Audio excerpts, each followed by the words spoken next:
जिंदाबाद जिंदाबाद जिंदाबाद। नीतीश कुमार शर्म करो, शर्म नहीं तो डूब मरो। नीतीश कुमार खानदानी है। 165 दिन सरकार नहीं चला पाएंगे नीतीश कुमार। 165 दिन सरकार नहीं चला पाएंगे।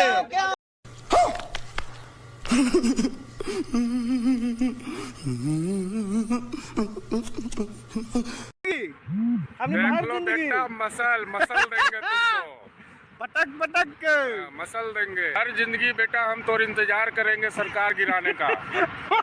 देख लो मसल, इसी मसल से साला तुमको मसल के रखेंगे। अरे कहना क्या चाहते हो? 165 दिन सरकार नहीं चला पाएंगे।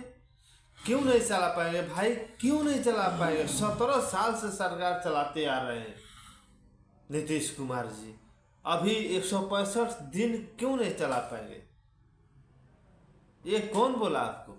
कौन बोला आपको कि वो सरकार नहीं चला पाएंगे? हाँ, थोड़ा बता दीजिए कौन बोला?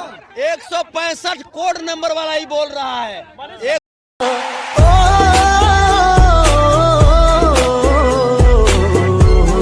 ठीक नहीं, क्या होगा संतोष भैया? बिहार में अब खिलाड़ी वाला खेला होगा।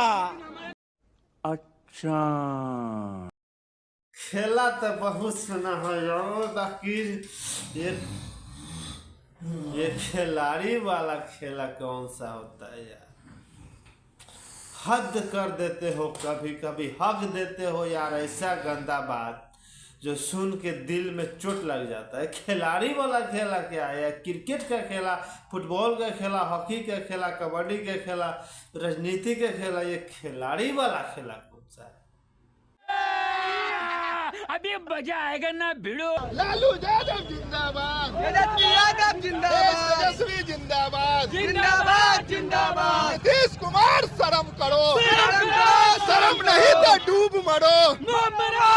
नीतीश कुमार ये लोग कौन है भाई? मात्र 10 आदमी मिलके नारा लगा रहा है, बाकी लोग किधर गए? कहाँ से ये लोग आते हैं?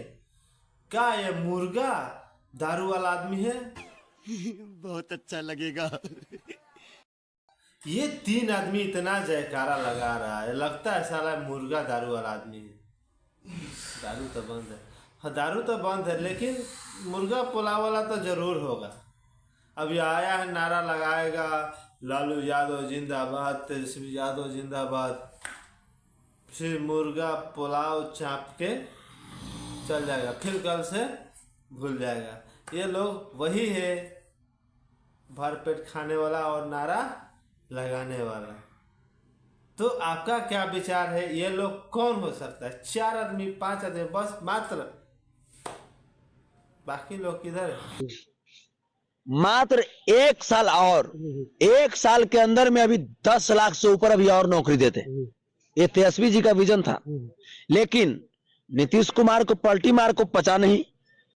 ये तो बात सही है संतोष लेड़ू यादव जी, कि जब से तेजस्वी यादव आया तब से नौकरी दिया है, कुछ तो नौकरी दिया है 17 महीना में, बाकी पिछले 17 साल के अपेक्षा। लेकिन आपको कैसे मालूम है उसका आगे क्या होने वाला है? ना मुखिया है, ना जुंजिया है, ना विधायक है, ना एमएलए है, ना कुछ है। फिर संतोष रेणु यादव जी, क्या आप तेजस्वी यादव का सलाहकार हैं? तेजस्वी यादव आपसे सलाह लेते हैं कि आप पूछते हैं कि आगे हमको ये करना है, संतोष जी कर दे कि नहीं कर दे? 10 लाख का भर्ती और निकाल देते तेजस्वी यादव जी। आपको कैसे मालूम? क्या उसका रिपोर्ट आपके पास है? क्या तेजस्वी यादव ने आपको रिपोर्ट दिया है? हम इतना नौकरी निकालने वाले हैं, मास्टर का, आंगनवाड़ी का, आशा का। फिर हवा में बात कैसे कर सकते हैं संतोष जी? जितना मालूम है उतना ही बात कीजिए तो अच्छा है। फालतू का राजनीति मत कीजिए।